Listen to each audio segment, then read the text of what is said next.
Maman veut une nouvelle voiture pour son anniversaire, pour son statut social, alors, je vais prendre ton argent dans le coffre-fort.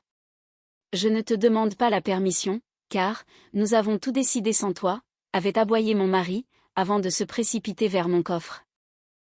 Mais, dès qu'il a touché l'argent, il a hurlé d'une douleur atroce. Avant de commencer, je vous invite à laisser un « j'aime » et à vous abonner à la chaîne. Merci, et bonne écoute. Véronique se tenait devant le distributeur automatique et regardait l'écran, n'en croyant pas ses yeux. La somme de 150 € avait disparu de leur compte commun. Elle vérifia les opérations, encore une fois. Un retrait en espèces, effectué 3 jours plus tôt, alors qu'elle était en voyage d'affaires, dans une autre ville. Le téléphone vibra dans sa poche. Marie. Elle décrocha, en s'efforçant de garder une voix neutre. Arthur, il manque 150 € sur notre compte commun. C'est toi qui les as retirés? Un long silence se fit, à l'autre bout du fil. Ouais. C'est moi.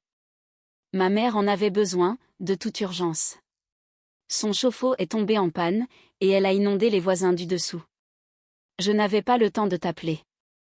Tu étais en déplacement, de toute façon. Véronique sentit son cœur se serrer. Non pas à cause du montant. 150 €, pour elle, ce n'était pas une catastrophe. Mais plutôt parce qu'il n'avait même pas jugé utile de lui demander son avis. Arthur, c'est notre argent à tous les deux. Nous avions convenu de discuter ensemble des dépenses imprévues. Des grosses dépenses, tu veux dire? Sa voix prit un ton défensif et agressif. Véro, ce n'est quand même pas 1 million d'euros. Et puis, maman était paniquée. Les voisins menaçaient de porter plainte. Qu'est-ce que je devais faire?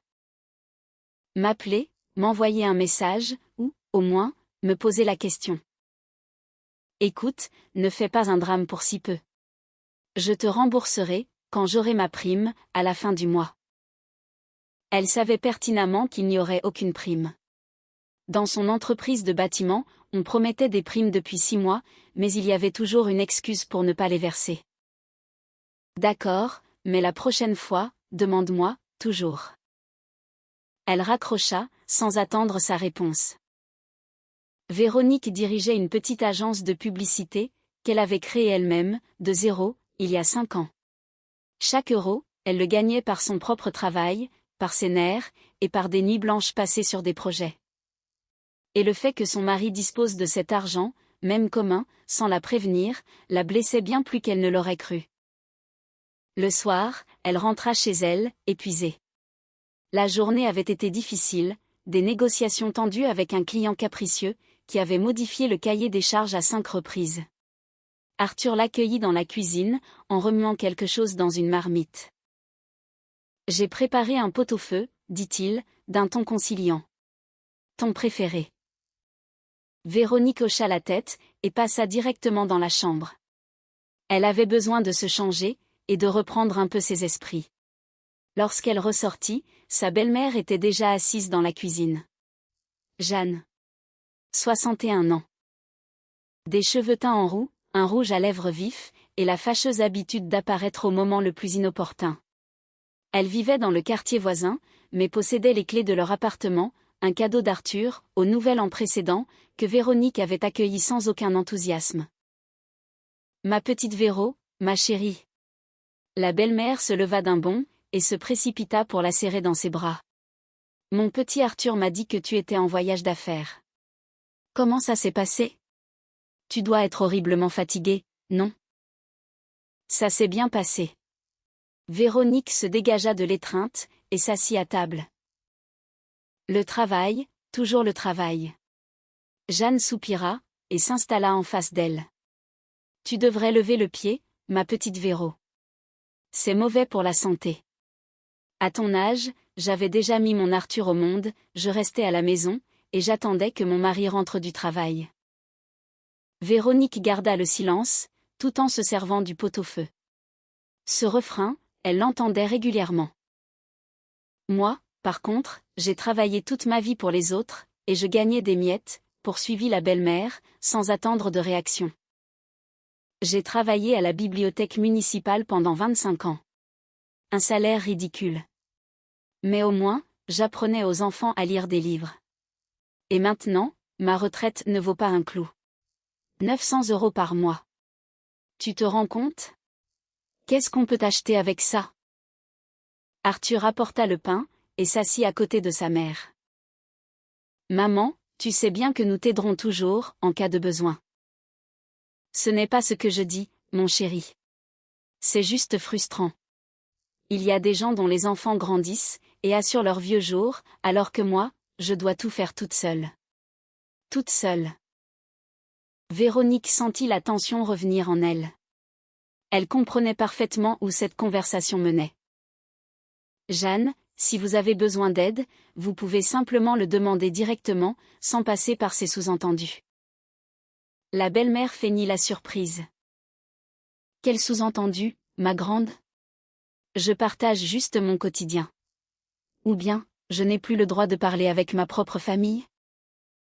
Vous pouvez. Mais soyons honnêtes. Avez-vous besoin d'argent? Véronique. Arthur posa sa cuillère. Arrête de lui parler comme ça. Comme ça, comment? Je pose une question tout à fait normale.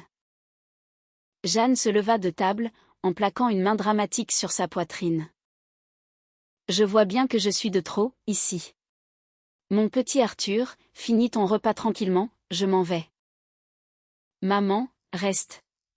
Il lança un regard coupable à Véronique. Véro est juste fatiguée. N'y fais pas attention. Véronique termina son assiette, en silence. La belle-mère partit 10 minutes plus tard, après avoir foudroyé sa belle-fille du regard. Arthur accompagna sa mère jusqu'à l'ascenseur, et, à son retour, son visage était sombre comme un ciel d'orage. Pourquoi tu la traites comme ça? Elle s'inquiète, elle se confie, et toi, tu l'agresses. Je suis fatiguée, Arthur. Fatiguée de ces petits jeux psychologiques. Si elle a besoin d'aide, qu'elle le demande. Normalement, comme un être humain, et non à travers des soupirs et des plaintes. Tu pourrais être un peu plus douce. C'est une personne âgée, tout de même. Véronique regarda son mari, et réalisa soudain qu'il ne voyait vraiment pas la manipulation. Pour lui, sa mère était une sainte, une femme qui s'était sacrifiée toute sa vie, et il était prêt à tout sacrifier, pourvu qu'elle soit contente. Les 2 semaines suivantes s'écoulèrent calmement. Véronique se plongea à corps perdu dans son travail. L'agence avait décroché un gros contrat, avec une chaîne de magasins d'électronique. Il fallait concevoir une campagne publicitaire complète, incluant le design, la stratégie de promotion, et le contenu pour les réseaux sociaux. Le budget du projet était conséquent, 8 000 € de marge nette. Elle travaillait 12 heures par jour, coordonnait une équipe de 7 personnes, et validait chaque détail avec le client. Une fois le projet terminé, et l'argent versé sur le compte de l'agence, Véronique ressentit une fierté légitime. C'était son succès, le fruit de ses efforts.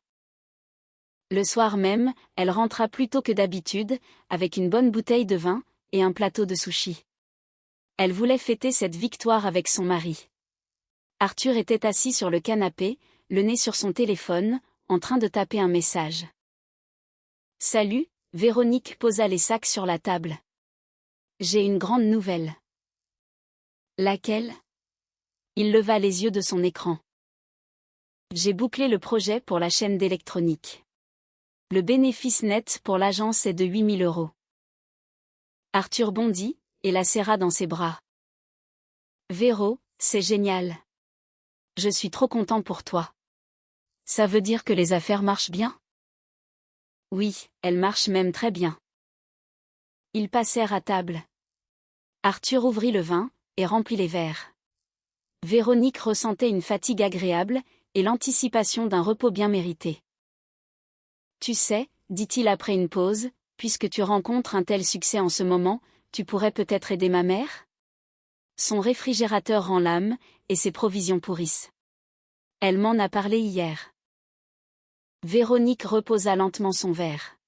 « Arthur, on parle de ça, à peine 5 minutes après que je t'ai annoncé ma réussite professionnelle? » Eh bien, je me suis juste dit que, maintenant, tu avais de l'argent. Elle a besoin d'un vrai frigo. Ça coûte dans les 800 €. C'est l'agence qui a cet argent, pas moi personnellement.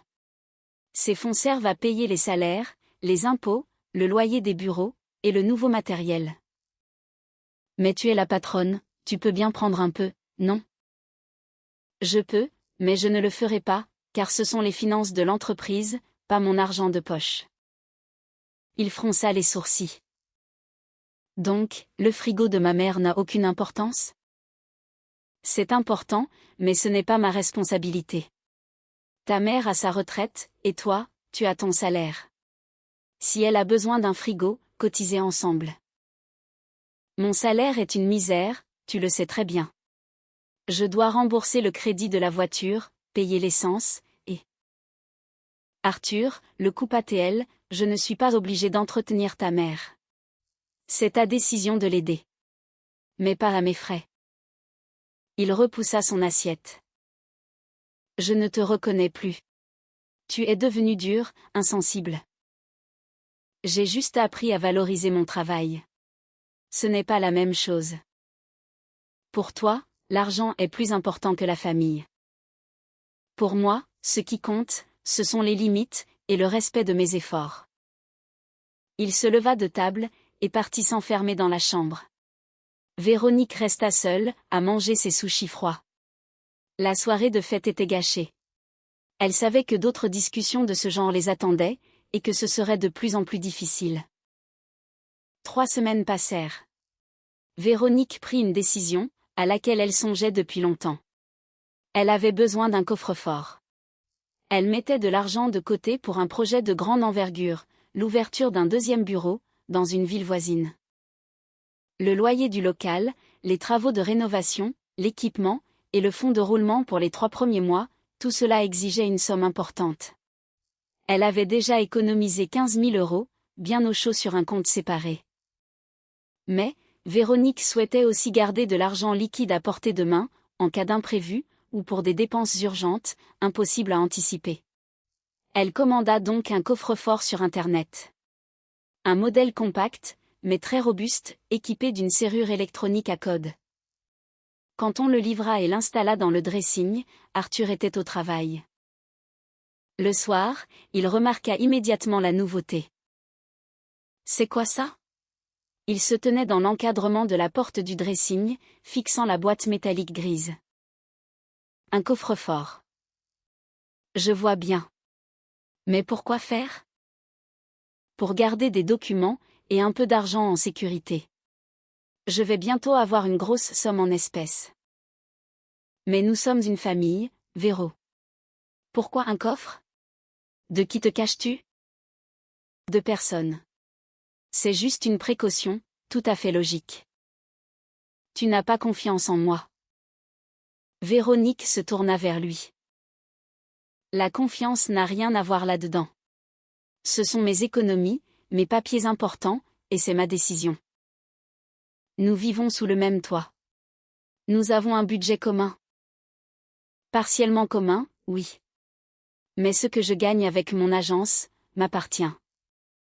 Tu es devenue. Je ne sais pas, secrète, méfiante. Arthur, n'en faisons pas toute une histoire pour rien. Ce coffre est là pour une question de sécurité. De sécurité contre qui? Contre moi? Contre tout le monde. On ne sait jamais ce qui peut arriver. Il resta planté là, quelques instants, puis tourna les talons, et s'éloigna. Véronique savait qu'elle l'avait froissé, mais elle n'avait aucune intention de reculer. C'était son territoire, et c'était son droit. Et elle ne permettrait à personne, pas même à son mari, de disposer de ce qu'elle avait durement gagné. Une semaine plus tard, Jeanne débarqua. Cette fois-ci, sans prévenir, un samedi matin. Véronique était seule à la maison, car Arthur était parti à la campagne, pour aider un ami à faire des travaux. Elle ouvrit la porte, vêtue de sa tenue d'intérieur, une tasse de café à la main. « Coucou, ma chérie. » La belle-mère se faufila dans l'entrée, avec 2 sacs bien remplis. « J'ai préparé une tarte aux pommes, et des chouquettes. Je me suis dit que j'allais passer voir ma petite Véronique. Comme vous êtes toujours au travail avec mon Arthur, vous ne devez pas manger correctement. Véronique la conduisit à la cuisine, en s'efforçant de masquer son agacement. Son jour de congé, le seul jour où elle pouvait faire la grasse matinée, et prendre soin d'elle, venait d'être ruiné. Merci, Jeanne. Mais nous nous débrouillons très bien. Tu parles d'une débrouille. La belle-mère commença à sortir les pâtisseries de ses sacs. Regarde comme tu as maigri. Tu n'as plus que la peau sur les os. Véronique pesait 62 kilos, pour 1,70 m. Elle n'était absolument pas maigre. Mon poids est tout à fait normal. Allez, ne dis pas n'importe quoi. Moi aussi, quand j'étais jeune, j'étais toute fine, et regarde-moi maintenant. Jeanne tapota ses hanches. Tout ça, c'est à cause du stress, et de la vie qui est si dure. Elles s'assirent à table. La belle-mère versa le thé, raconta les potins du voisinage, et se plaignit d'une énième injustice médicale. Véronique l'écoutait d'une oreille distraite, tout en cherchant un moyen délicat de congédier son invité. Dis-moi, ma petite Véro, changea soudainement Jeanne de sujet. Vous avez fait des travaux, récemment? Arthur m'a dit que vous aviez installé quelque chose. Nous n'avons fait aucun travaux. Bizarre. Il m'a dit que vous aviez mis en place un truc dans la chambre. Pas dans la chambre, dans le dressing. C'est un coffre-fort. La belle-mère se figea, sa tasse de thé en suspens. Un coffre-fort? Mais pourquoi faire? Pour ranger des objets de valeur. Quels objets de valeur? Tu t'es découvert des diamants cachés? Elle rit nerveusement, mais son regard restait inquisiteur. Des papiers importants, de l'argent liquide, des choses normales. Tu gardes de l'argent dans un coffre. Mon Dieu, mais combien ça doit être, pour justifier un coffre-fort? Véronique sentit que la conversation glissait sur un terrain très dangereux. Suffisamment pour faire tourner mon entreprise. Pour l'entreprise, répéta Jeanne. Je vois. Et dire que moi, je dois survivre avec ma petite retraite de 900 €. J'aimerais bien en avoir un, moi aussi, de coffre, mais je n'aurais rien à y mettre. Jeanne, s'il vous plaît, ne parlons pas de ça. Parler de quoi? Je ne dis rien de mal, je suis juste surprise, c'est tout. Tu as une belle vie, Véronique. Un bon mari, un bel appartement, une entreprise, de l'argent. Et moi, qu'est-ce qu'il me reste? Une vieillesse bien solitaire. Vous avez un fils, qui vous aime, et qui s'occupe de vous. Qui s'occupe de moi. La belle-mère eut un rire jaune. Quand trouve-t-il le temps, entre son travail et tes affaires à toi? Véronique posa sa tasse. Que voulez-vous dire, au juste? Rien du tout, ma fille. Je me dis juste, de temps en temps, que les bonnes belles filles aident les parents de leur mari. Elles ne les laissent pas vivre dans la misère, sur leurs vieux jours. Je ne vous laisse pas dans la misère. Arthur vous aide, quand c'est nécessaire. Arthur. Il gagne des clopinettes, tu le sais très bien. Dans ce cas, pourquoi ne pas chercher un petit travail d'appoint? Beaucoup de retraités le font, pour arrondir leur fin de mois. Jeanne pâlit brusquement. J'ai travaillé pendant 30 ans, j'y ai laissé ma santé, et toi, tu viens me parler d'un travail d'appoint? Je ne voulais pas vous offenser. C'est juste que vous vous plaignez tout le temps du manque d'argent, et je ne comprends pas exactement ce que vous attendez de moi. J'attends de la compréhension. De la compassion. Qu'on fasse ce qu'il est normal de faire, au sein d'une famille. Dans une famille, la norme, c'est de se respecter mutuellement, et de ne pas fouiller dans le portefeuille des autres. Véronique se leva. Jeanne, je dois me remettre au travail. Merci pour la tarte. La belle-mère se leva à son tour. Son visage s'était fermé, dur comme de la pierre. Ça veut dire que je suis une étrangère pour toi. J'ai très bien compris. C'est d'accord, ma petite Véro, je ne te dérangerai pas plus longtemps. Va travailler. Elle partit, en claquant violemment la porte d'entrée. Véronique resta plantée dans la cuisine, les poings serrés. Tout bouillonnait en elle, la colère, et une profonde indignation. Ses insinuations, ses soupirs, ses tentatives incessantes de la faire culpabiliser, tout cela la mettait hors d'elle.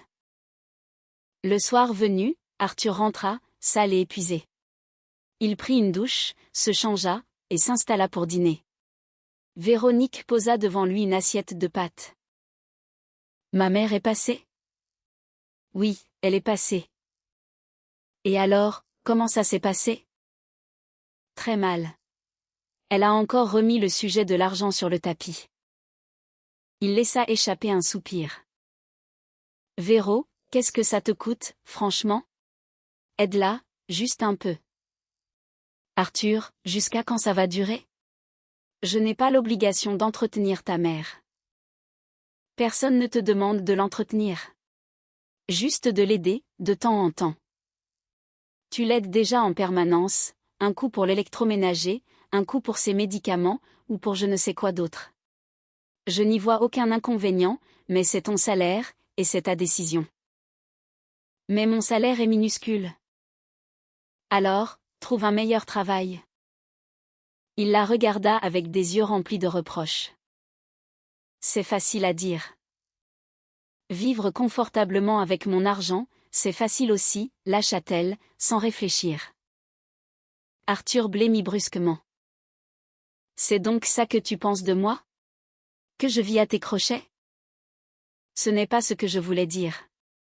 Je suis juste fatiguée que ta mère considère mon argent comme le budget familial. Mais c'est le budget familial. Nous sommes mari et femme. Être mari et femme, ça concerne notre relation, pas nos finances professionnelles. Il termina ses pâtes en silence, puis alla s'isoler dans le salon. Véronique débarrassa la table, en ressentant cette barrière invisible, qui grandissait un peu plus chaque jour, entre eux. Autrefois, ils étaient si proches, ils pouvaient parler de tout, mais désormais, la moindre conversation se terminait en dispute. 2 semaines passèrent. Un soir, Arthur rentra à la maison, avec une expression inhabituelle sur le visage, nerveux, et même un peu excité. « Véro, j'ai une grande nouvelle. L'anniversaire de maman approche, elle va fêter ses 62 ans. » Véronique acquiesça de la tête, elle s'en souvenait. Oui, c'est à la fin du mois d'avril. Elle voudrait marquer le coup, fêter ça en grand. Elle dit qu'elle a rêvé toute sa vie d'avoir un bel anniversaire. Et qu'est-ce qu'elle entend par là ? Un restaurant, des invités, des cadeaux. Un anniversaire normal, en somme ? Très bien. Combien est-ce que ça va nous coûter ? Eh bien, tout dépend de ce qu'on compte lui offrir. Véronique se mit sur la défensive. Arthur, dis-moi les choses clairement. Il s'assit en face d'elle, et la regarda droit dans les yeux. Elle rêve d'une voiture. De quoi ? D'une voiture. De toute sa vie, elle n'a jamais eu son propre véhicule. Elle a toujours pris le bus, ou les transports en commun, et maintenant, ça devient trop difficile pour elle. Porteur les courses, aller chez le médecin. Une voiture lui changerait la vie. Véronique s'adossa à sa chaise, incrédule. Tu plaisantes, j'espère ? Non, je suis tout à fait sérieux, Véro. Une voiture, ça coûte au minimum 7 500 €, si on prend une occasion. Une neuve, c'est beaucoup plus cher. Je suis au courant. Et d'où allons-nous sortir une telle somme ? Eh bien. Il balbutia, mal à l'aise. Tu as bien tes économies, non ? Véronique sentit un froid glacial l'envahir.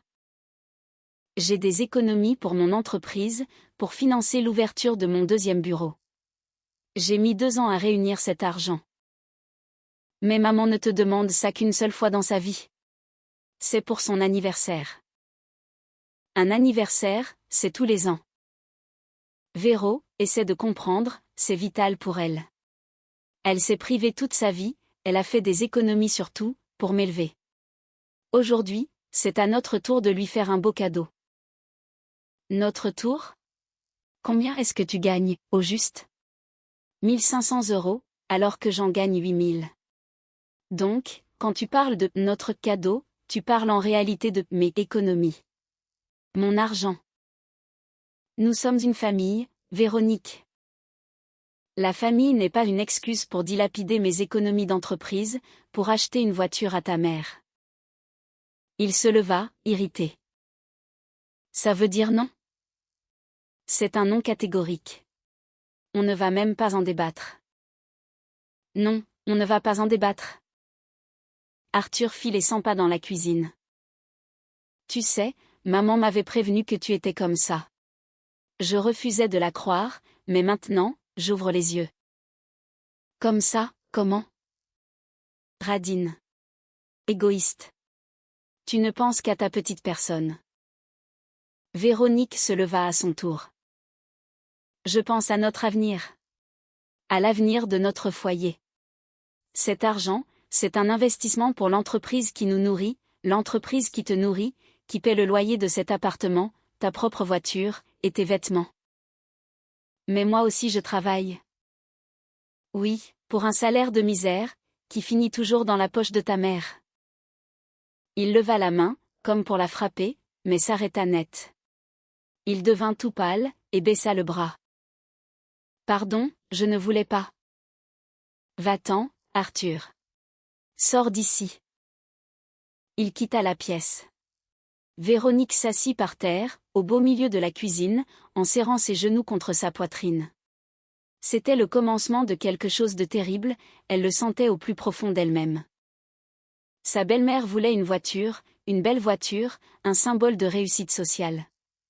Et Arthur allait mettre la pression, la supplier, tenter de la manipuler. Mais elle ne céderait pas. Sous aucun prétexte. Le lendemain, Jeanne l'appela directement. Sa voix était douce et mielleuse. Ma petite Véro, ma chérie, bonjour. Arthur m'a dit que vous aviez parlé de mon anniversaire. Bonjour. Oui, nous en avons discuté.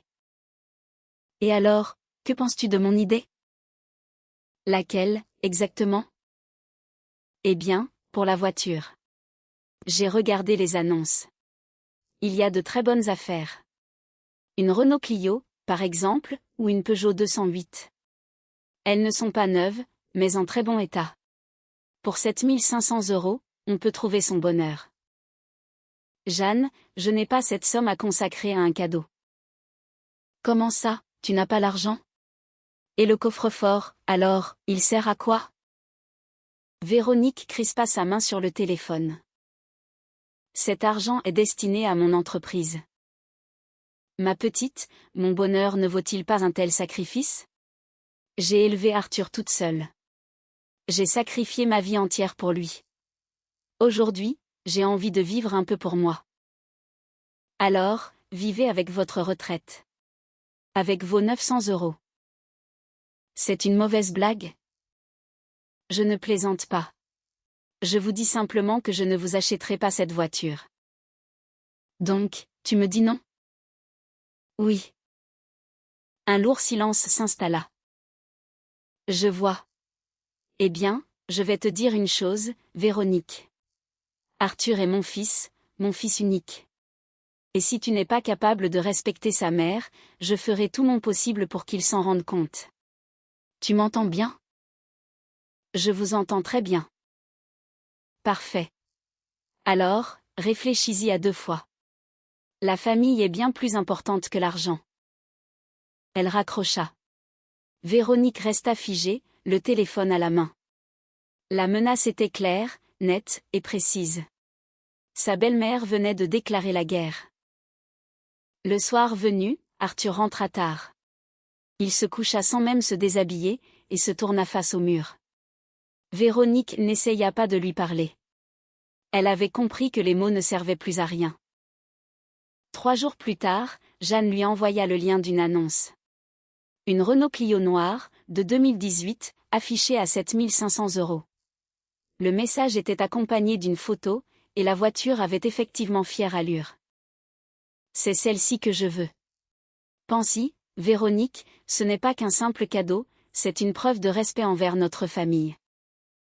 Véronique effaça le message, puis bloqua le numéro de sa belle-mère sur toutes les applications. Arthur s'en rendit compte le soir même, et provoqua une violente dispute. « Tu as bloqué ma mère ? » ?»« Oui. »« Et de quel droit ? » ?»« Elle me harcèle avec ses messages pour la voiture. »« Mais elle a le droit de rêver, non ? » ?»« Quel rêve, grand bien lui fasse.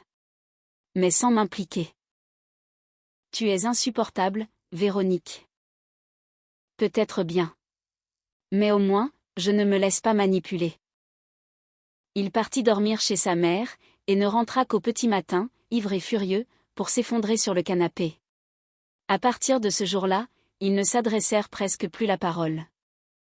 L'anniversaire de Jeanne approchait, il ne restait qu'un mois, et Véronique savait très bien que ce ne serait pas une fête, mais un véritable champ de bataille. La journée commença par un appel. Véronique n'était pas encore sortie du lit, quand son téléphone vibra sur la table de chevet. Un numéro inconnu. « Allô, Véronique ? C'est tante Thérèse, la sœur de Jeanne. Nous ne nous connaissons pas personnellement, mais je devais vous parler. » Véronique s'assit, repoussant les derniers lambeaux de sommeil. « Je vous écoute. Ma petite Jeanne m'a tout raconté, pour son anniversaire, et pour l'histoire de la voiture. Vous savez, je suis extrêmement surprise par votre attitude. Ma sœur a vécu dans le besoin toute sa vie, elle a élevé son fils à la sueur de son front, et vous lui refusez ce petit plaisir ? Excusez-moi, mais cela ne vous regarde en rien. Oh que si, ça me regarde. Jeanne est ma petite sœur. Je m'inquiète pour elle. Et je vais vous dire une bonne chose, jeune fille. L'argent, ça va et ça vient, mais les liens familiaux, c'est pour la vie. Méditez bien là-dessus. » Véronique raccrocha brusquement, sans prendre la peine de dire au revoir. Ses mains tremblaient de colère. Sa belle-mère avait mobilisé les troupes familiales. L'attaque massive venait de commencer. Au cours de la journée, elle reçut 3 autres appels, un cousin éloigné d'Arthur, une vague grande-tante, et même une amie d'enfance de Jeanne. Le discours était toujours le même, comment peut-on refuser de réaliser le rêve d'une dame âgée ? L'argent n'est pas une fin en soi, la famille passe avant tout. En fin de journée, Véronique éteignit son téléphone.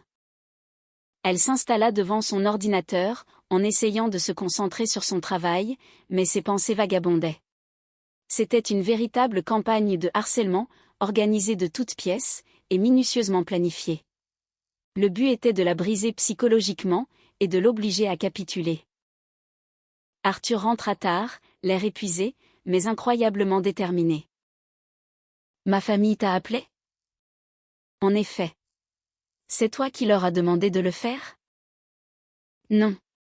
C'est ma mère. Elle était tellement bouleversée, qu'elle s'est confiée à eux. » »« Elle s'est confiée, » ricana Véronique. « Arthur, tu es complètement aveugle. Elle retourne contre moi tous les gens qu'elle croise. Elle cherche juste un peu de soutien. Elle cherche à m'étouffer, de tous les côtés. C'est peut-être parce que tu as tort ? » Véronique se mit debout. « J'ai tort ? Tort de refuser de jeter plus de 7 000 € par les fenêtres, pour acheter une voiture à ta mère ? Tu as tort, parce que tu ne penses qu'à toi, à ton entreprise, et à tes petits projets. Et tu as totalement oublié la famille. Ma famille, c'est toi. Pas ta mère. Ma mère, c'est aussi ta famille. Non, ta mère, c'est ta mère. Notre famille, c'est nous deux. Et il doit y avoir des frontières saines, entre elle et nous. » Il la regarda avec une expression d'incompréhension totale, comme si elle parlait une langue étrangère. « Quelle frontière ? Ce n'est pas une étrangère. C'est précisément pour ça qu'il faut fixer des limites. Pour éviter qu'elle ne s'immisce dans notre vie intime, jusqu'au cou. Tu la détestes, avoue-le. Je ne la déteste pas. Je refuse simplement qu'elle me dicte ma conduite. » Arthur fit demi-tour, et quitta la pièce. Véronique resta plantée au milieu du salon, sentant son estomac se nouer douloureusement. Elle savait qu'elle était en train de perdre cette guerre. Pas parce qu'elle était plus faible, mais parce qu'elle luttait seule, contre tout un clan. Le lendemain matin, elle découvrit un long message de Jeanne, publié sur les réseaux sociaux. La belle-mère y fustigeait ces belles-filles ingrates, qui oublient qui a élevé leur mari. Elle racontait à quel point la vieillesse est cruelle, quand les enfants ne respectent plus leurs parents. Aucun nom n'était cité, mais la cible était évidente. Sous la publication, une vingtaine de commentaires s'alignaient. Les connaissances de Jeanne s'indignaient, la plaignaient, et lui offraient tout leur soutien. Véronique lut le message, puis ferma la page. Se battre sur Internet était bien en dessous de sa dignité. Le soir même, Arthur rentra avec un visage grave. Il s'assit en face d'elle, et croisa les mains sur la table. Il faut qu'on ait une vraie discussion, entre adultes. Je t'écoute. Je comprends tout à fait que tu ne veuilles pas dépenser ton argent pour ma mère. Je saisis ton point de vue, mais on doit trouver un compromis. Véronique se méfia. Avec Arthur, le mot « compromis » signifiait généralement qu'elle devait céder sur toute la ligne. Lequel, exactement? On pourrait acheter une voiture moins chère. Pas à 7 500, mais à 4 000 €. J'ai repéré quelques annonces. Ce sont de vieux modèles, mais ils roulent très bien. Arthur, je ne donnerai pas un seul centime pour cette voiture. Ni 7 500, ni 4 000, ni même 100 €. Pourquoi es-tu aussi têtu? Parce que c'est mon argent, et c'est moi qui décide comment le dépenser. Très bien. Autre solution, alors. On contracte un crédit à mon nom. C'est moi qui rembourserai. Et avec quel argent? Avec ton salaire de 1 500 €. Je trouverai un deuxième emploi. Arthur, ça fait 3 ans que tu dis que tu vas chercher un travail d'appoint, et tu n'as jamais rien fait. Cette fois, je vais le faire. Vraiment? Et à combien s'élèveront les mensualités? 150 € par mois, pendant 5 ans? Ça fait des milliers d'euros d'intérêt, pour une voiture qui ne vaudra plus rien dans 5 ans. Mais au moins, ma mère sera heureuse. Véronique se leva, et s'approcha de la fenêtre. Dehors, la nuit tombait doucement, et les lumières des immeubles voisins s'allumaient une à une. Écoute-moi très attentivement. Je ne financerai pas cette voiture. Je ne me porterai pas garante pour ton crédit. Je refuse d'être mêlée à cette histoire. Tu veux faire un cadeau à ta mère? C'est ton droit le plus strict, mais tu le fais avec ton propre argent. Je n'ai pas les moyens. Justement. Et moi, je n'ai pas d'argent pour ça, non plus. Mais tu as des liasses dans ton coffre. Cet argent est pour mon entreprise, pas pour acheter des cadeaux. Il s'approcha par derrière, et posa ses mains sur ses épaules. Véro, je t'en supplie, s'il te plaît. C'est extrêmement important pour moi. Elle se dégagea vivement. C'est non. Tu te rends compte de ce que tu es en train de faire? Tu es en train de détruire notre couple. Je ne détruis rien du tout. C'est toi qui fais ça, en m'obligeant à choisir entre toi et ma mère. Je ne choisis personne. Je veux juste que tout le monde soit heureux. À mes frais? Aux nôtres? Non, Arthur, à mes frais. Il partit en claquant la porte. Véronique s'assit sur le rebord de la fenêtre, ramenant ses genoux contre sa poitrine. Elle se sentait vide, et transie de froid. Elle comprit soudainement, avec une lucidité glaçante, qu'elle n'aimait plus cet homme. Peut-être même qu'elle ne l'avait jamais vraiment aimé. Elle s'y était juste habituée, elle s'était adaptée, elle avait accepté la situation comme une fatalité. Une semaine de silence s'écoula. Arthur dormait tantôt chez sa mère, tantôt chez un copain. Il ne passait que pour récupérer des affaires. Véronique se noya dans son travail, pour oublier que son mariage partait en miettes sous ses yeux. Et puis, il se produisit ce à quoi elle ne s'attendait absolument pas. Un samedi matin, alors qu'elle travaillait depuis le salon, on sonna à la porte. C'était Jeanne, flanquée d'un énorme sac, l'air résolu. « Laisse-moi entrer, Véronique. Il faut qu'on ait une discussion sérieuse. » Véronique voulut lui claquer la porte au nez, mais sa belle-mère s'était déjà glissée à l'intérieur. Je ne vous ai pas invité. Je n'ai pas besoin d'invitation. C'est l'appartement de mon fils. Cet appartement a été acheté avec mon argent. Mais il y est domicilié. Donc, il a tous les droits. Et moi aussi, par extension. Jeanne se dirigea vers le salon, s'affala dans un fauteuil, et sortit un thermos de son sac. Je t'ai apporté une petite tisane pour tes nerfs. Tu es toujours sur les nerfs, en ce moment. Véronique resta figée sur le pas de la porte. Dites ce que vous avez à dire, et partez. Assieds-toi, ma fille. Ne te fâche pas. Je ne m'assiérai pas. Et je ne suis pas votre fille. Jeanne soupira, et se versa une tasse de tisane. Bon, très bien, reste debout. Je suis venue pour t'expliquer comment ça marche. Tu es jeune, tu es bête, tu ne connais rien à la vie. Tu t'imagines que l'argent est primordial, mais tu te trompes. Si l'argent n'est pas primordial, pourquoi exigez-vous une voiture à plusieurs milliers d'euros?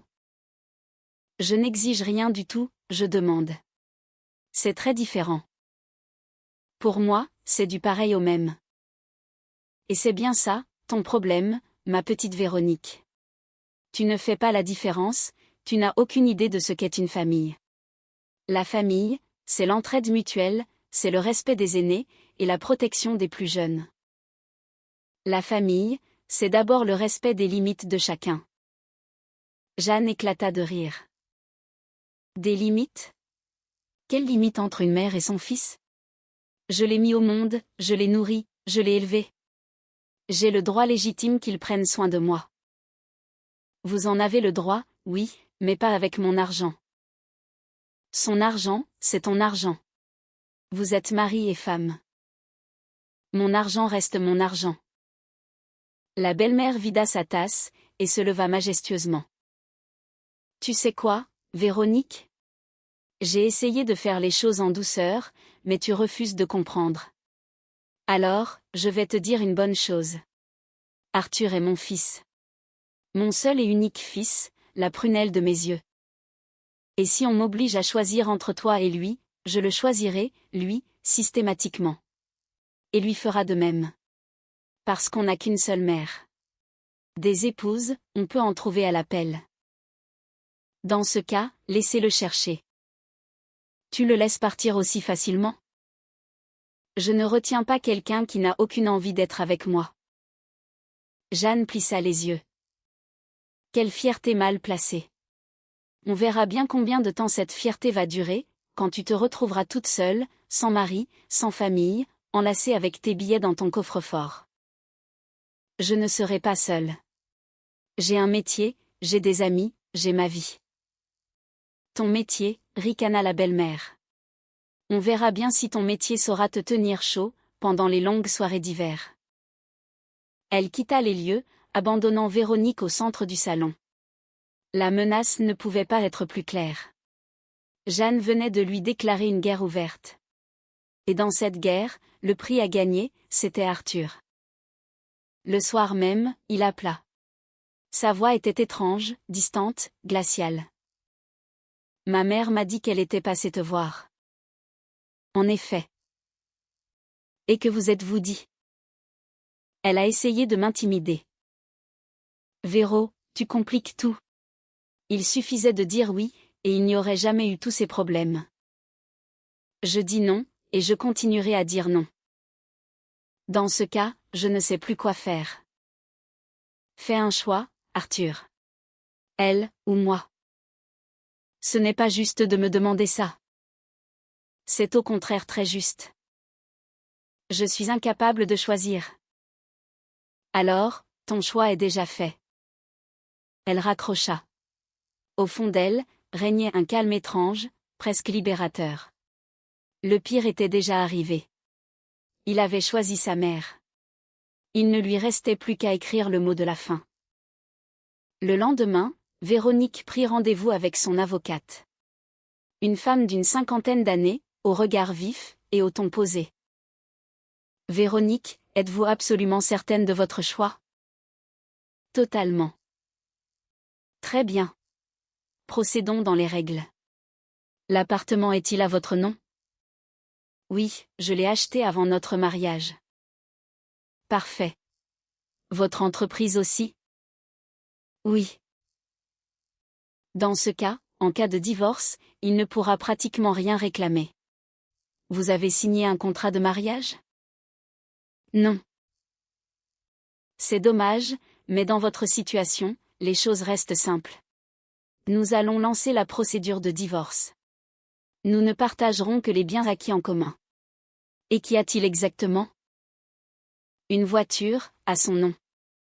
Je la lui ai offerte il y a 2 ans. Qu'il la garde. Très bien. Avez-vous des dettes communes?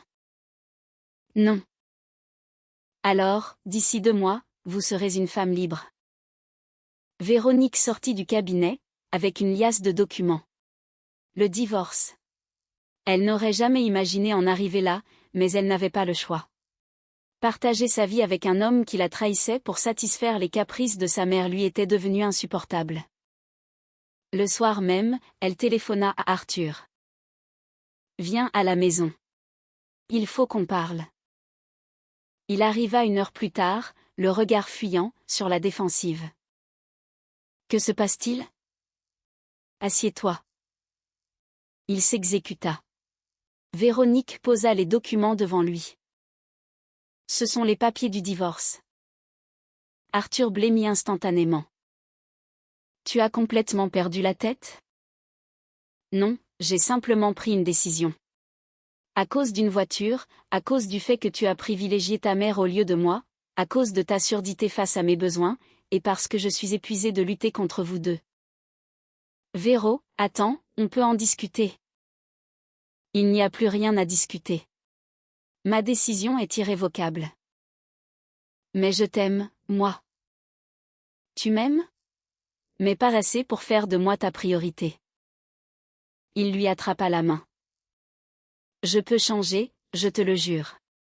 Je vais parler à ma mère, je vais lui faire comprendre.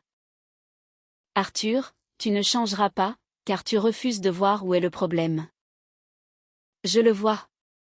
Maintenant, je le vois. Il est bien trop tard. Elle dégagea sa main d'un coup sec. Il resta silencieux, les yeux fixés sur les documents. Et maintenant, on fait quoi? Maintenant, tu signes ces papiers, tu prends tes affaires, et tu vas vivre ta vie. Quant à moi, je vivrai la mienne. Il se leva, et commença à arpenter le salon. Tu sais. Ma mère avait raison. Tu es vraiment dur, et totalement dépourvu de cœur. C'est bien possible. Mais en attendant, je refuse d'être manipulé. Ce n'est pas de la manipulation. C'est la famille. Non, Arthur. C'est une relation toxique, et je choisis d'en sortir. Il hésita encore un instant, puis attrapa les feuilles. Très bien. Si c'est vraiment ce que tu souhaites, je vais signer. Merci. Il partit sans un regard, sans un mot d'adieu. Véronique se retrouva seule, dans le silence de son appartement. Un sentiment de liberté paradoxale se mêlait à une profonde amertume. 5 années de mariage parties en fumée, tout ça pour une voiture. Non. Pas pour une voiture. Mais parce que, durant toutes ces années, elle n'avait été que la 3e personne de trop, dans sa propre union. Les jours suivants s'écoulèrent paisiblement. Arthur ne donnait aucun signe de vie, ni appel, ni message.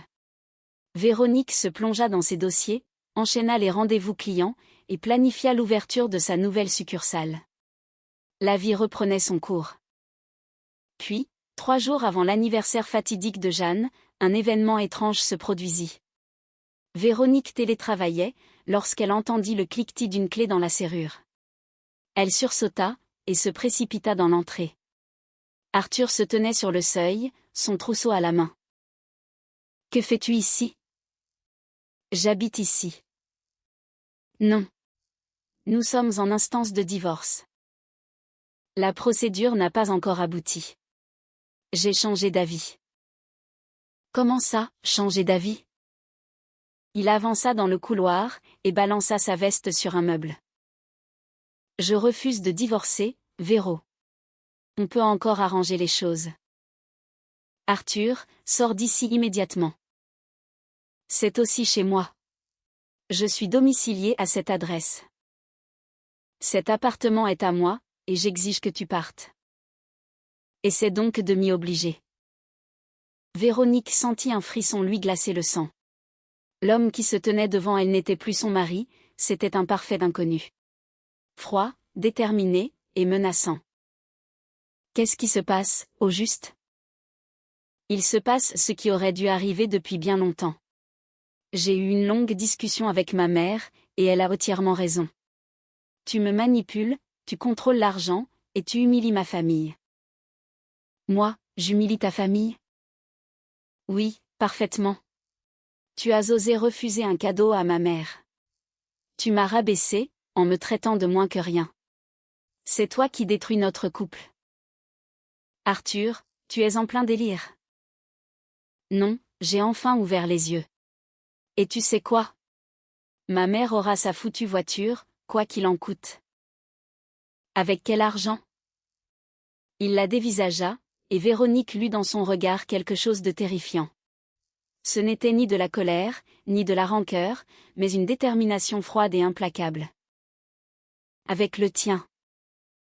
Véronique resta pétrifiée face à son mari.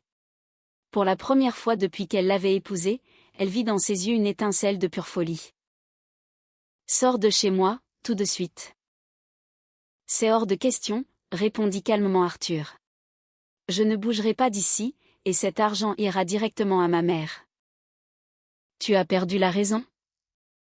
Non, j'ai simplement réalisé qu'avec toi, la méthode douce ne fonctionne pas. Il marcha droit vers la chambre à coucher. Véronique tenta de le suivre, mais il claqua la porte au nez, et tourna le verrou de l'intérieur. Elle eut beau taper à la porte, et hurler de lui ouvrir, rien n'y fit. 20 minutes plus tard, la porte s'entr'ouvrit enfin. Arthur ressortit, avec un sac de sport à l'épaule. J'ai pris mes affaires. Je repasserai demain. Pourquoi faire? Tu verras bien. Il partit. Véronique resta statufiée dans le couloir, essayant d'analyser ce qui venait de se passer. Son mari avait fait irruption chez elle, avait récupéré ses effets personnels, et avait glissé une menace à peine voilée. Cela ressemblait furieusement à une préparation. Elle se précipita dans le dressing. Le coffre-fort était toujours là. Le code n'avait pas été forcé. À l'intérieur, ses 15 000 € l'attendaient sagement, le capital pour son nouveau bureau. Véronique resta plantée devant le caisson métallique, et l'évidence la frappa de plein fouet. Arthur connaissait le code secret. Elle l'avait modifié un mois auparavant, mais il avait très bien pu l'espionner, ou le deviner. Elle avait utilisé la date de leur toute première rencontre. Il allait profiter de son absence, revenir, et s'emparer de l'argent. Véronique se laissa glisser sur le sol du dressing. Il fallait réagir, et vite. Il était hors de question qu'il lui vole le fruit de 2 années de dur labeur. Une idée lumineuse lui traversa l'esprit. Des tapettes à souris. De simples pièges à nuisibles, achetés dans le commerce. Si Arthur tentait de mettre la main dans le coffre, en douce, il se ferait pincer les doigts. Littéralement. Dès le lendemain matin, elle fila au magasin de bricolage, et acheta 6 tapettes à ressort, les modèles les plus puissants du rayon. Le vendeur l'observa avec un certain étonnement. Vous faites face à une invasion? C'est un peu ça, oui, répondit Véronique, avec un hochement de tête. De retour chez elle, elle vida le coffre, et y disposa les tapettes, de manière à ce qu'elles se déclenchent au moindre frôlement. Elle tendit les ressorts au maximum, et vérifia le mécanisme. La détente était parfaite, et implacable. Ensuite, elle recouvrit soigneusement les pièges avec les liasses de billets, en veillant à ne pas les faire sauter. La moindre tentative pour s'emparer de l'argent se solderait par la fermeture violente des mâchoires d'acier. Véronique referma le coffre, et testa le code. Tout était prêt. Il ne lui restait plus qu'à patienter. Elle n'avait délibérément pas changé les serrures de l'appartement. Elle voulait voir jusqu'où il irait. Elle voulait le prendre la main dans le sac, car, à ses yeux, c'était devenu un crime caractérisé. La journée s'écoula dans une tension insoutenable. Véronique travailla depuis son salon, l'oreille tendue au moindre bruit suspect. Mais Arthur ne se montra pas. Pas d'appel, pas de message, le silence absolu. Le jour suivant, à 48 heures de l'anniversaire de Jeanne, elle reçut un SMS de sa belle-mère. Court, mais lourd de sens. Véronique, je t'invite à mon anniversaire, malgré tous nos différends. Viens, il y aura une belle surprise. Véronique supprima le message, sans daigner y répondre. Quelle surprise? Que tramait-il dans son dos? Le soir, le téléphone sonna. Arthur. Maman tient vraiment à ce que tu viennes à son anniversaire. Ce sera sans moi. Véro, arrête tes bêtises. Il est temps de signer un armistice. Viens, souhaite-lui un bon anniversaire, et on oublie tout. Non. Pense ce que tu veux. Il raccrocha. Véronique restait blottie dans son canapé, les bras serrant ses genoux. Une angoisse sourde montait en elle. L'orage était sur le point d'éclater. La nuit fut agitée. Elle peinait à trouver le sommeil, fixait le plafond dans l'obscurité, et sursautait au moindre craquement, mais personne ne franchit le seuil de l'appartement. Le lendemain matin, veille de l'anniversaire, Véronique partit travailler au bureau. Elle avait un rendez-vous important avec un client, pour finaliser un contrat. Elle ne rentra chez elle que vers 18 heures. L'appartement était silencieux, presque trop calme. Elle se dirigea vers le dressing. Le coffre-fort était intact, verrouillé. Elle laissa échapper un soupir de soulagement, et s'installa devant son ordinateur portable. 1 heure plus tard, le bruit d'une clé tournant dans la serrure brisa le silence. Son cœur fit un bond. Arthur. Il entra sans même dire bonsoir, et marcha droit vers le salon, où se trouvait Véronique. Il faut qu'on parle, pour la toute dernière fois. Je t'écoute. Demain, c'est l'anniversaire de ma mère. Elle attend son cadeau. La voiture que tu refuses de lui payer. Eh bien, elle l'aura. J'ai trouvé le modèle parfait. Une excellente affaire à 7500 €. Le vendeur me la garde jusqu'à ce soir.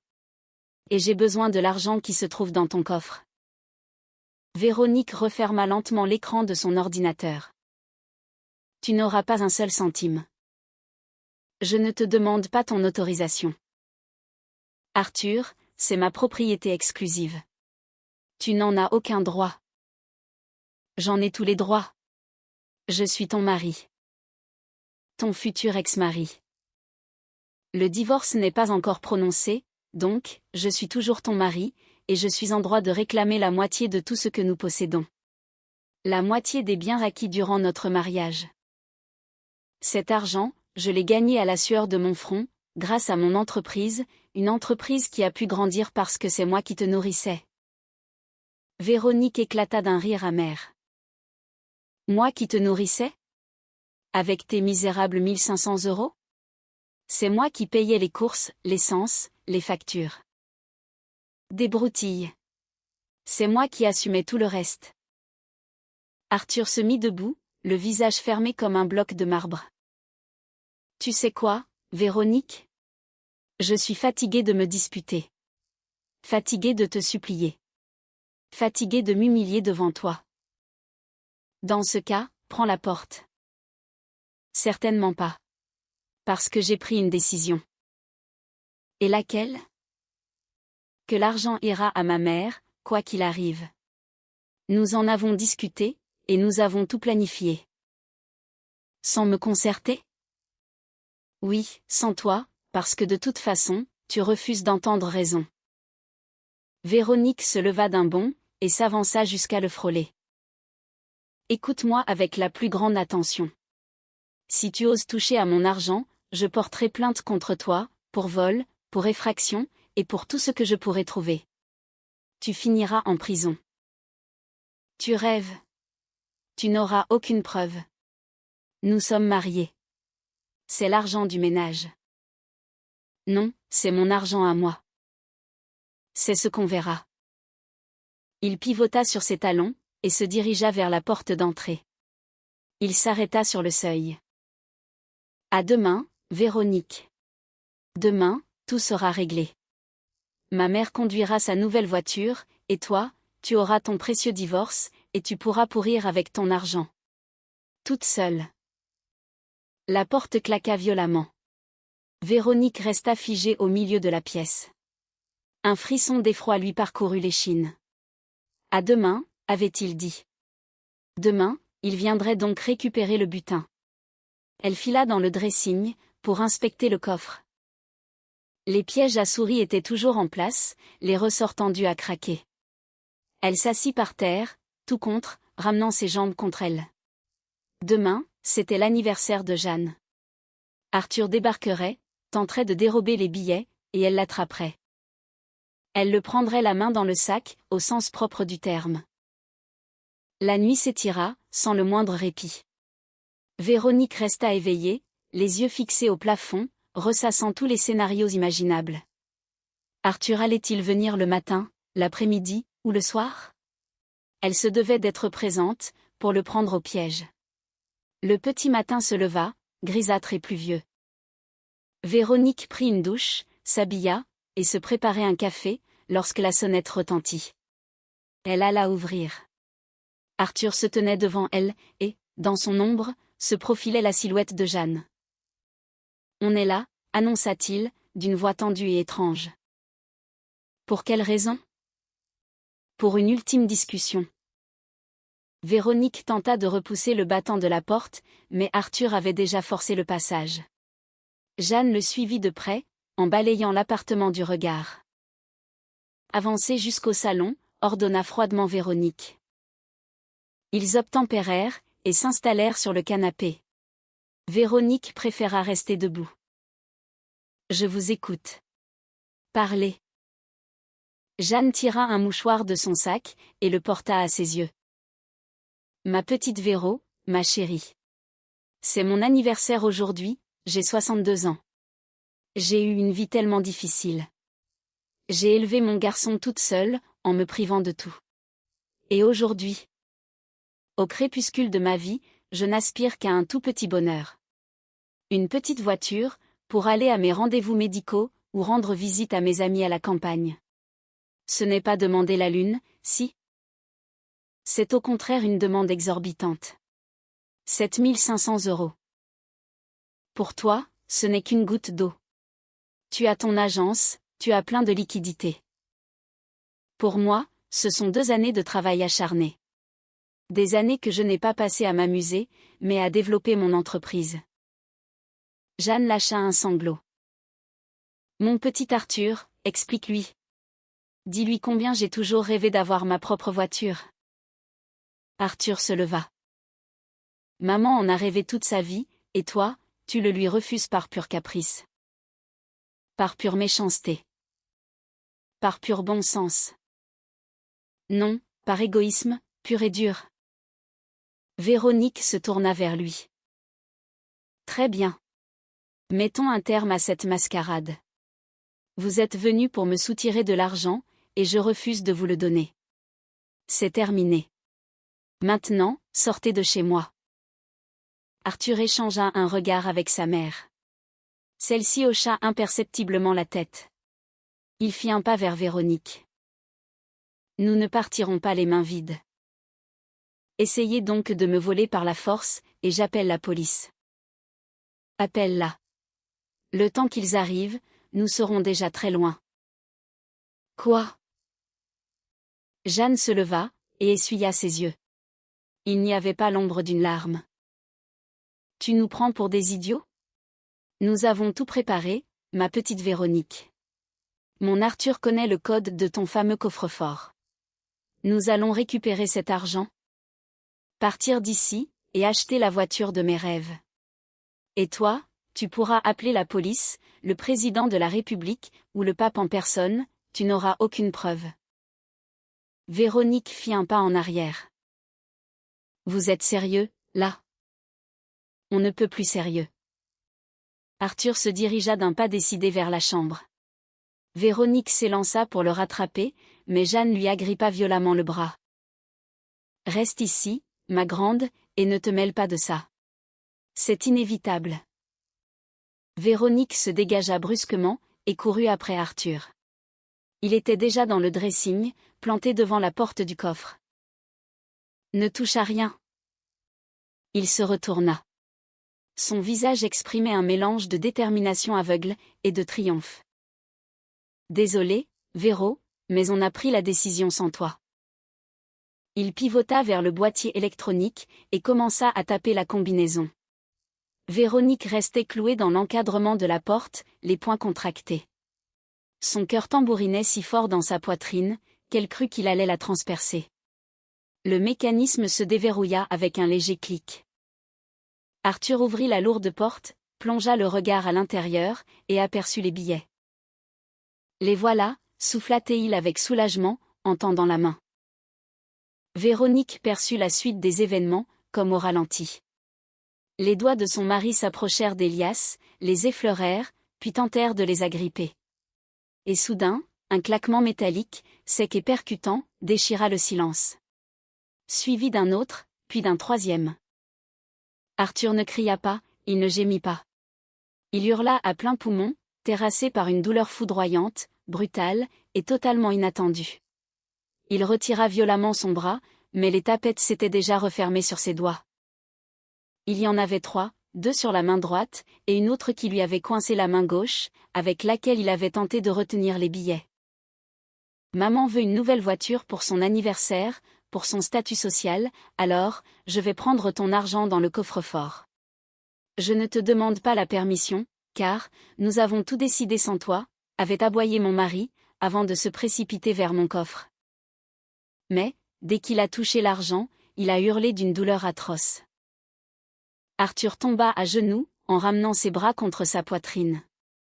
Les pièges à souris pendaient pitoyablement au bout de ses doigts, les arcs d'acier profondément incrustés dans sa chair. Des gouttes de sang commencèrent à perler sur le plancher. « C'est quoi ce bordel » hurla-t-il. « Qu'est-ce que tu as fait ?»« J'ai protégé mon bien », rétorqua calmement Véronique. Jeanne fit irruption dans le dressing, et découvrit son fils, le sang, et les pièges dérisoires. Son visage se décomposa d'horreur. « Tu es un monstre. Tu as mutilé mon enfant. Il tentait de voler mon argent. Ce n'est pas du vol, c'est ton propre mari. Mon futur ex-mari. Et maintenant, un vulgaire voleur. » Jeanne se jeta sur Arthur, essayant de retirer les tapettes.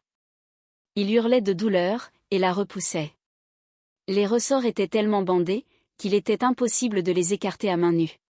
« Appelle une ambulance » hurla la belle-mère. « Non. »« Comment ça, non ? Tu ne vois pas qu'il souffre le martyre ?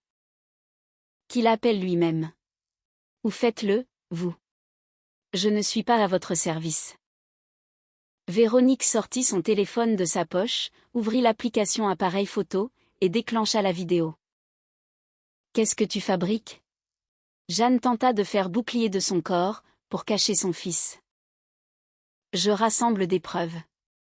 Tentative de vol aggravé, effraction d'un coffre privé, et violation de domicile. » Quelle violation ? Il a les clés de l'appartement. Des clés dont il s'est servi, dans le but de commettre un larcin. Arthur parvint enfin à arracher l'une des tapettes. Son doigt était violet, enflé, et en sang. Il dévisageait Véronique, avec un regard qui laissait penser qu'il la voyait pour la toute première fois. « Tu l'as fait. Exprès ? » ?»« Oui, parfaitement. Je savais que tu viendrais pour me voler, et j'ai pris mes dispositions. »« Tu es complètement folle. C'est de la légitime défense. » Jeanne réussit à retirer le deuxième piège. Arthur poussa un gémissement plaintif, et plaqua sa main contre son ventre. Ses doigts étaient en sang, gonflés, et probablement fracturés. « Nous allons te traîner en justice », siffla la belle-mère, rongée par la haine. « Pour coups et blessures volontaires. Allez-y, je vous en prie. Et moi, Je déposerai plainte pour tentative de cambriolage. Quel cambriolage? C'est ton mari. Ex-mari. Et il vient de tenter de me voler 15 000 €. Et j'ai toute la scène en vidéo.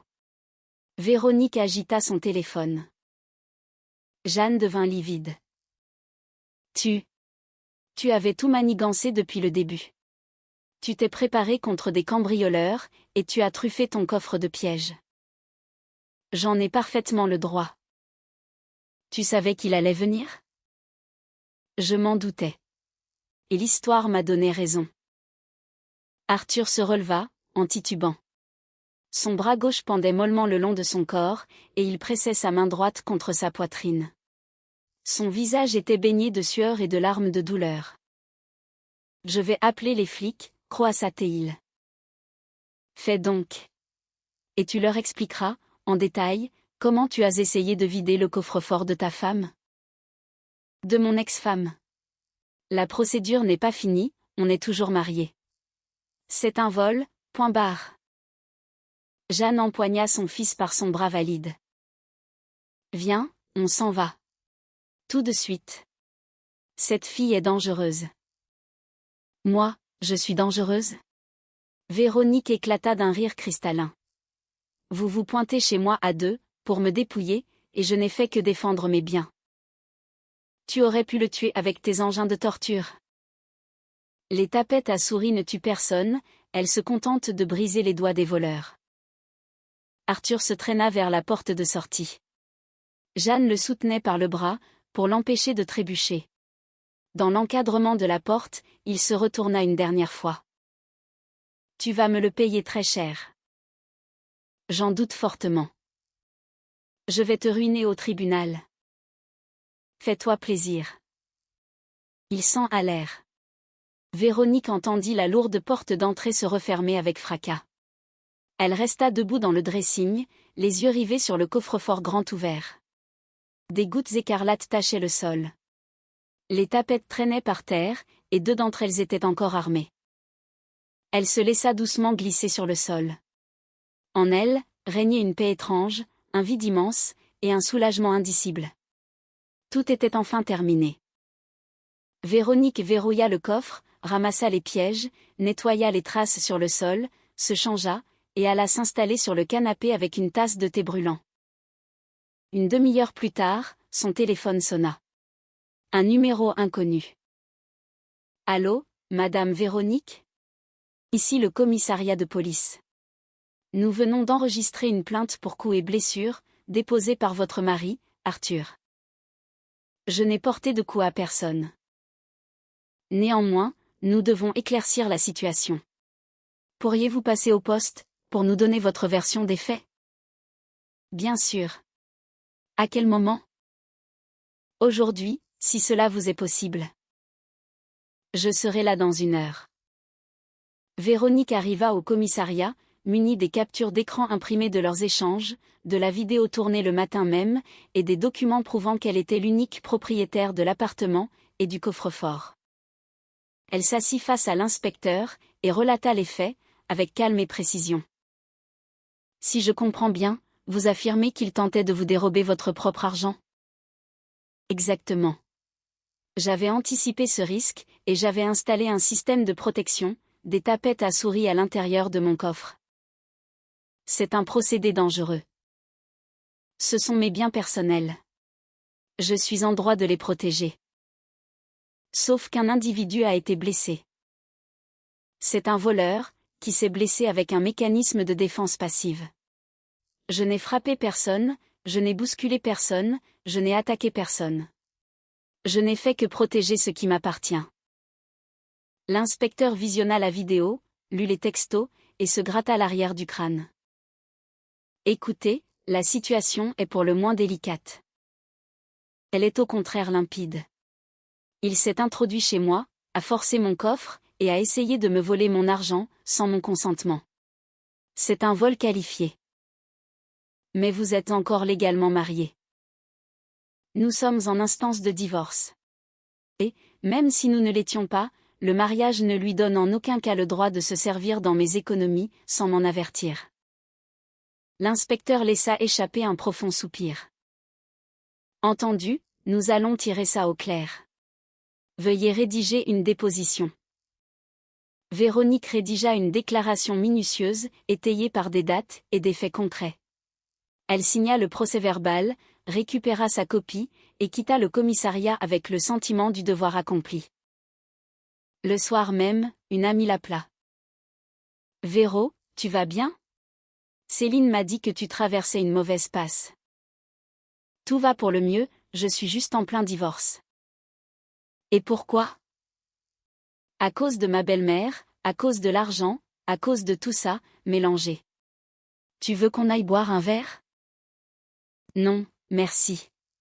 J'ai besoin de rester un peu seule. » Elle éteignit son téléphone, s'allongea sur le canapé, et ferma les paupières. Devant elle, s'étendait la liberté. La solitude, certes, mais surtout la liberté. 2 semaines s'écoulèrent. Arthur ne donna aucun signe de vie. Jeanne se terra dans le silence. Véronique apprit, par des connaissances communes, qu'il souffrait de 2 fractures au doigt, et qu'on lui avait posé des broches. Il était en arrêt maladie, et incapable de travailler. La procédure de divorce suivait son cours normal. Véronique s'investit corps et âme dans son travail, et inaugura sa 2e agence. L'argent du coffre-fort finança les travaux de rénovation, et l'achat du matériel. 1 mois plus tard, elle reçut une convocation. Arthur avait déposé une plainte au civil, réclamant 5 000 € de dommages et intérêts, pour préjudice moral et frais médicaux. Véronique se rendit au tribunal, accompagnée de son avocate. Arthur était assis sur le banc d'en face, le bras en écharpe et la main plâtrée. Jeanne se tenait à ses côtés, le visage fermé comme un tombeau. La juge écouta attentivement les 2 parties. Elle examina les pièces à conviction, la vidéo montrant Arthur ouvrir un coffre qui ne lui appartenait pas, et tendre la main vers les billets, ainsi que les messages où il menaçait de s'emparer de l'argent par la force. Le tribunal rend sa décision, déclara solennellement la magistrate. Les demandes de Monsieur Arthur sont rejetées. Madame Véronique était dans son droit le plus strict, de protéger son patrimoine. Placer des pièges à nuisibles, à l'intérieur d'un coffre privé, ne constitue en rien une infraction pénale. En revanche, la tentative de soustraction de fonds, sans l'accord de la propriétaire, caractérise une tentative de vol. La procédure de divorce sera traitée selon la procédure simplifiée. Prochaine audience dans 1 mois. L'audience est levée. Arthur devint blanc comme un linge. Jeanne porta une main à son cœur. Mais il est handicapé, maintenant. Il a perdu l'usage de ses doigts, s'écria-t-elle. Ce sont les conséquences directes de ses propres actes, madame, rétorqua la juge, d'un ton glacial. Véronique quitta la salle d'audience, animée par un sentiment de triomphe absolu. Son avocate marchait à ses côtés. Félicitations. C'est une victoire écrasante. Merci. Et quels sont vos projets, désormais ? Vivre, travailler, et savourer ma liberté. Elle s'installa au volant de sa voiture, et prit la direction du bureau.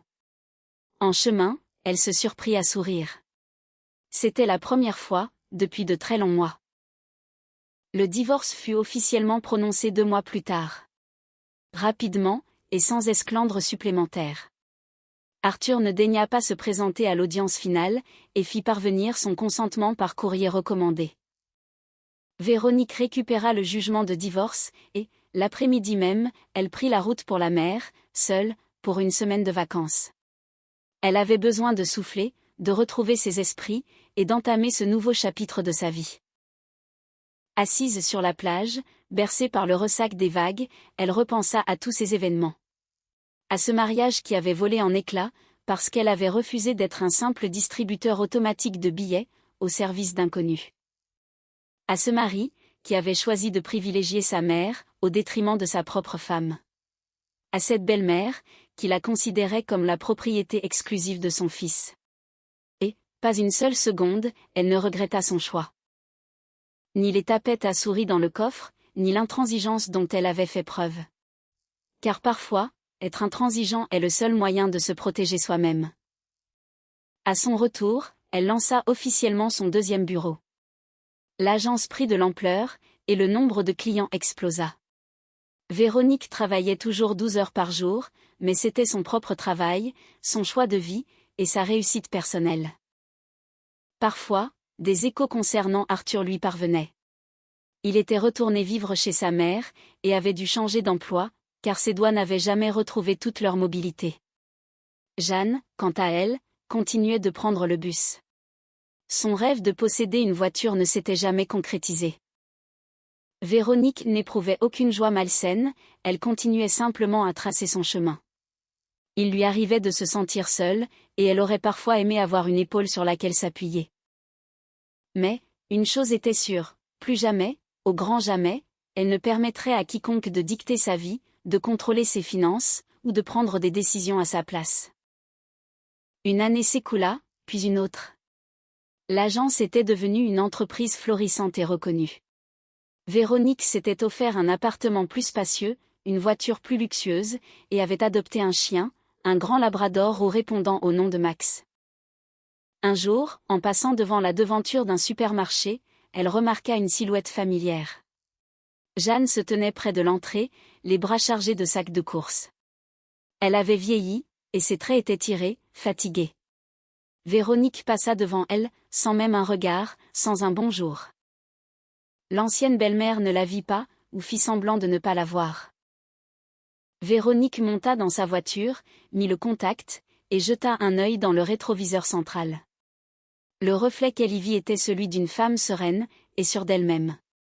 Elle avait changé, au cours de ces dernières années. Elle s'était endurcie, elle était devenue plus forte, plus sage, et n'avait jamais regretté ce fameux jour, où elle avait armé ses pièges dans son coffre-fort. Car c'était le jour où elle avait choisi de se faire passer en premier, de privilégier sa vie, et sa propre liberté.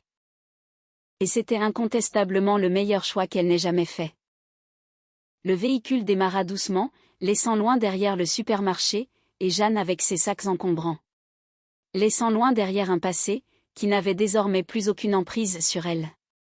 Devant elle s'ouvrait une nouvelle route, inexplorée, et riche de promesses infinies.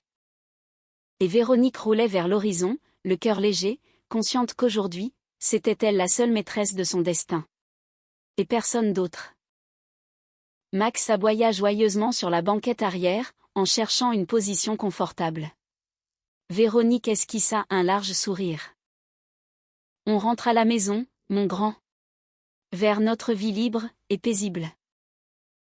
La voiture se fondit gracieusement dans la circulation nocturne, l'éloignant à jamais des fantômes d'hier, et la guidant vers des lendemains radieux.